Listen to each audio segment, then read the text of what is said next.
नमस्कार, D5 channel Hindi देख रहे दर्शकों का मैं वंदना स्वागत करती हूं। आज एक बार फिर हम जुड़े हुए हैं डॉक्टर सुजाता आर्य जी से। डॉक्टर सुजाता आर्य, आपका बहुत बहुत स्वागत है हमारे इस प्रोग्राम में। आज हम बात करेंगे फूड कॉम्बिनेशन की। कौन से फूड कॉम्बिनेशन कौन सा होना चाहिए, किसके साथ कौन सा खाना खाना ज़्यादा ठीक रहता है, कौन सा खाना खाना ज़्यादा ठीक नहीं रहता है। तो आप हमें ये सबसे पहले ये बताइए कि फूड कॉम्बिनेशन क्यों ज़रूरी है।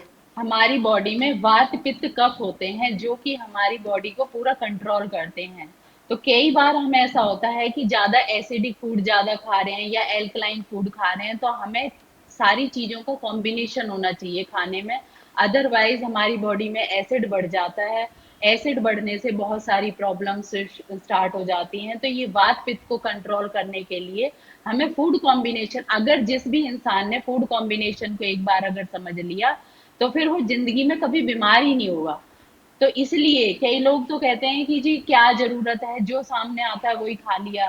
तो वो ऐसे खाने से फिर वात पित्त का इनबैलेंस हो जाते हैं। इसलिए फूड कॉम्बिनेशन समझने की बहुत जरूरत होती है। अक्सर लोग नींबू पानी पीते हैं अपने वेट को कम करने के लिए। तो नींबू पानी का उपयोग कब कितना करना चाहिए और इसका यूज करना ही क्यों चाहिए।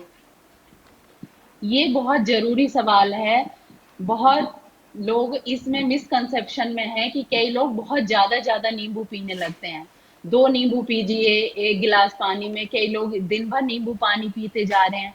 तो हमारी बॉडी में एसिड बढ़ जाएगा और वो पॉइजन का काम करेगा, स्लो पॉइजन का काम करता है अगर हम एसिड को ज्यादा खाएंगे। देखिए नींबू निरा एसिड है, अगर हम उसे पानी में डालते हैं तो ही वो एल्कलाइन में कन्वर्ट होता है। तो हमें कोशिश करनी है कि सिर्फ नींबू को पानी में ही लेना चाहिए और 10 बूंद से ज्यादा एक बार में लेना नहीं चाहिए। अगर हम ज्यादा नींबू लेंगे तो हमारे जॉइंट पेन होना लगेगा, स्किन की प्रॉब्लम होने लगेंगी, हेयर फॉल होने लगेगा। तो विटामिन सी भी उतना ही जरूरी होता है, जितने की हमें जरूरत होती है उतना ही लेना चाहिए। ज्यादा हम अगर जरूरत से ज्यादा लेंगे तो वो भी प्रॉब्लम क्रिएट करता है। तो नींबू 1 गिलास पानी में 10 बूंद नींबू लीजिए, सुबह वो अमृत का काम करेगा और एल्कलाइन में कन्वर्ट हो जाएगा। अगर हम नींबू को दाल में निचोड़ते हैं या सैलेड में निचोड़ते हैं, देखिए सैलेड पूरा एल्कलाइन फूड है, लेकिन अगर हमने नींबू उसमें निचोड़ दिया तो वो एसिड में कन्वर्ट हो गया। तो हमें कोशिश करनी चाहिए कि नींबू को सिर्फ पानी में लेना है।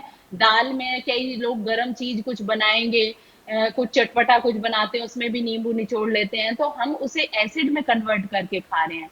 तो नींबू अकेला अगर हम यूज करेंगे या किसी और चीज में यूज करेंगे तो वो एसिड को में कन्वर्ट हो जाएगा। सिर्फ पानी में हमें नींबू लेना है और 10 बूंद से ज्यादा नींबू नहीं लेना चाहिए। फूड कॉम्बिनेशन में सबसे ज़्यादा चीज़ें कौन सी साथ में खानी चाहिए और कौन सी नहीं खानी चाहिए। फूड कॉम्बिनेशन समझना बहुत जरूरी है।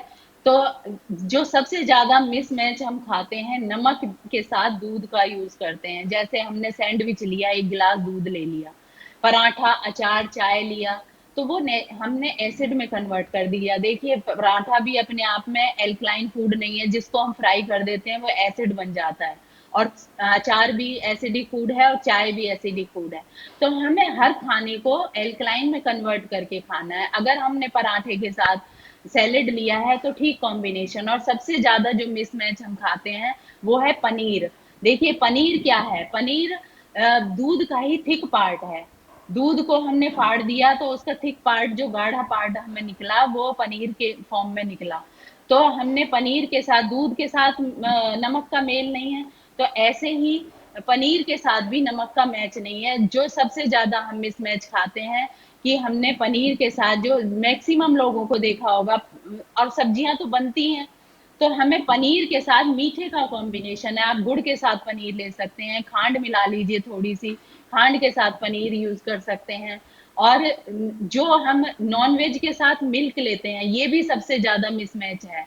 तो हमें दही, और जैसे घरों में मैक्सिमम त्योहारों में यही होता है कि खीर भी बनी है, रायता भी बना है और अचार भी ले लेते हैं साथ में। तो ये क्या करता है, तीनों चीजें मिसमैच हो गई, जाते ही खून को फाड़ देंगी। जैसे दूध फट जाता है नींबू के डालने से, ऐसे ही एसिड अगर गया बॉडी में, क्योंकि दही खट्टा गया और दूध गया तो वो सारा फट जाएगा। तो वो ब्लड में क्लॉटिंग कर देता है, वेरिकोज वेन्स की प्रॉब्लम हो जाती है, स्किन डिजीज हो जाती है। मूली के साथ दूध कर ले लेते हैं, तरबूज खरबूजे के साथ दूध ले लेते हैं, प्याज के साथ दूध का मेल नहीं है। अब जैसे हमने खाना खाया, मान लीजिए खाने में सैलेड होता ही है प्याज का, और फिर थोड़ी देर में हम दूध पी लेते हैं।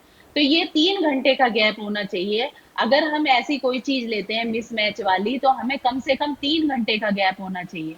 तो सबसे ज्यादा मिस कॉम्बिनेशन हम जो लेते हैं कि अगर हमने नॉनवेज लिया है तो मिल्क बिल्कुल मत लीजिए, मांस, मछली, अंडा, इनके साथ दूध का बिल्कुल कॉम्बिनेशन नहीं है।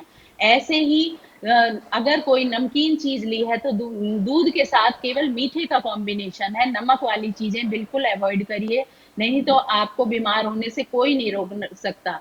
ये वाइट स्पॉट्स की प्रॉब्लम हो जाती है, मेमोरी लॉस होने लगता है, तरह तरह की। देखिए, जब हमारा अंदर से खून ही खराब हो गया तो किसी भी तरह की कोई प्रॉब्लम हो सकती है बॉडी में।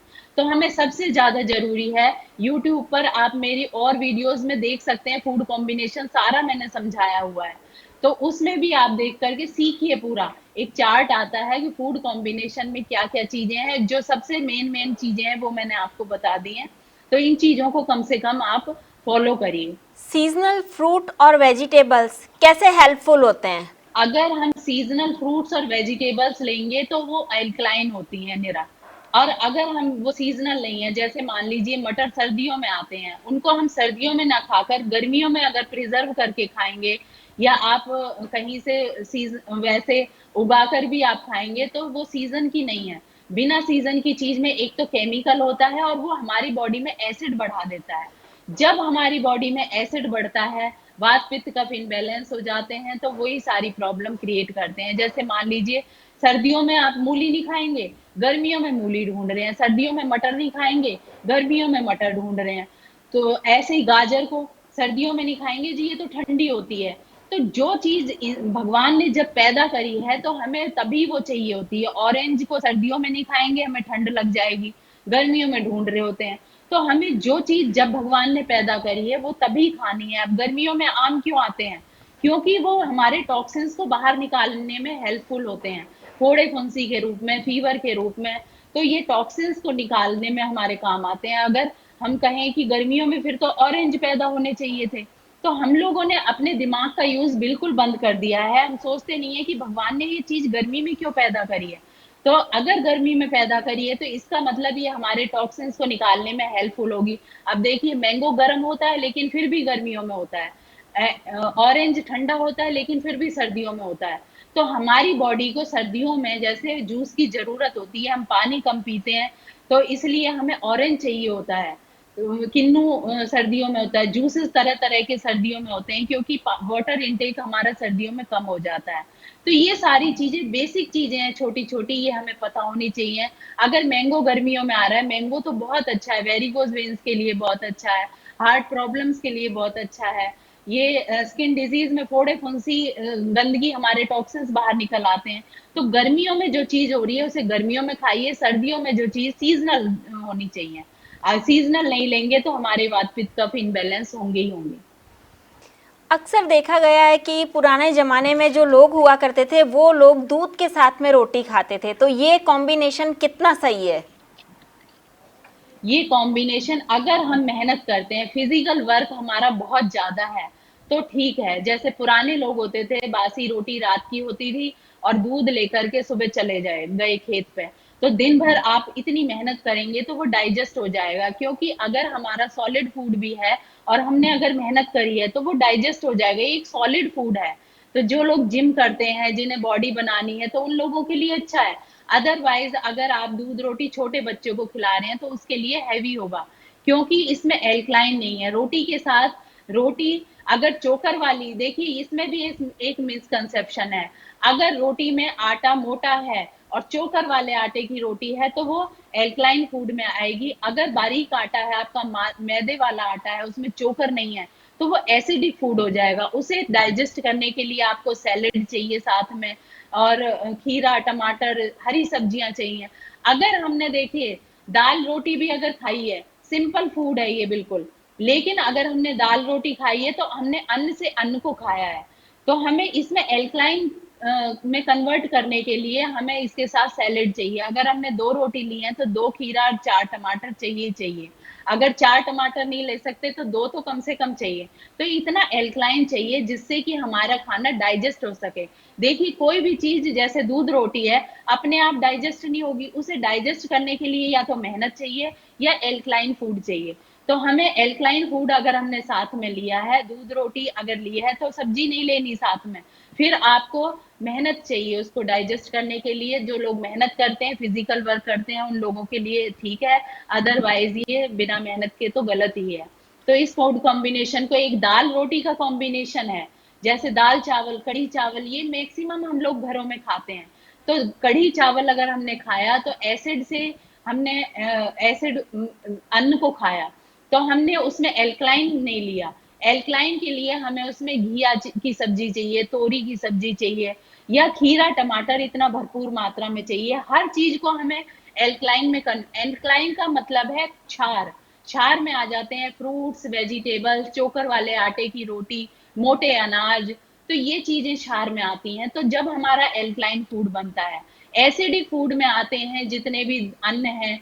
तो अगर हमने अन्न से अन्न को खाया है तो एसिडिक फूड हो गया। तो हमें इस हर खाने को एल्कलाइन में कन्वर्ट करके खाना है, फूड कॉम्बिनेशन का ध्यान रखना है और अपने माइंड को रिलैक्स रखना है। ये चीज मैं आपको बार बार इसलिए बताती हूँ कि हमारा खाना, एक तरफ तो खाना तो डाइजेस्ट हो ही रहा है, लेकिन हमारे खाना डाइजेस्ट खुशी से ही होगा। जब हम खुश रहेंगे तभी हमारा खाना प्रॉपर डाइजेस्ट होगा, अदरवाइज हमें बीमार होने से कोई नहीं रोक सकता। मानव को संसार में मिलते नाना भोग, सबसे पहला सुख है रहना सदा निरोग। रहना सदा निरोग नहीं रोगों में फंसना, भाग्य उसी के लिखा सदा जीवन में हंसना।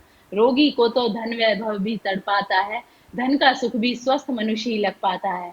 बलहीनों को नहीं आत्मा भी मिलती है, धर्म कली भी स्वस्थ अंग में ही खिलती है। जी, बहुत खूब, आपने बहुत अच्छी कविता बोली और इसके ज़रिए आपने सारा कुछ समझा भी दिया। सुजाता जी, आप हमारे साथ जुड़ी, आपका बहुत बहुत धन्यवाद। नमस्कार। अगले एपिसोड में आपसे फिर मुलाकात होगी, तब तक के लिए नमस्कार।